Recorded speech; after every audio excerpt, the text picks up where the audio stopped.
guys, I like to look at this as my command center for when I'm cooking. Okay, of course I have the stove here as well. But essentially I've got my blender there, as you can see, so I can have protein shakes or I can make some puree of some sort if I'm looking to cook. You'll notice I've got the rice cooker there. I think that's a must in every person's household that's looking to have a decent, healthy lifestyle. Okay, you just throw the rice in there, the cooker in 20 minutes gives you beautiful, perfect rice, and good to go. Rice is a nice staple in a healthy diet.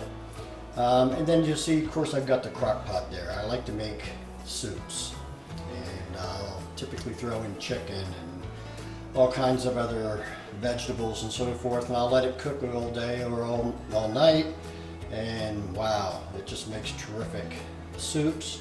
The soups are very healthy, and again, you've got a nice big crock pot full of soup there. You don't have to go rummaging for cookies and stuff while you're trying to cook something because you're starving. And then of course I have the prerequisite coffee machines and my espresso machine. I love espresso. But these are some of the things that I think you'll be interested in having in your kitchen. Again, they provide good quality nutrition, fairly fast and readily available, and none of this stuff is all that expensive. I think the coffee machine was the most expensive thing, and that was $98. Although the espresso machine I think was a couple $100.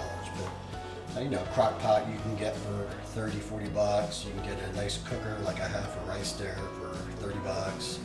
I think that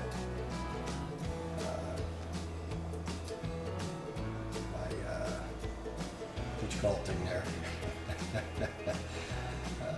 blender was only, oh geez, I'm gonna say $19, $20.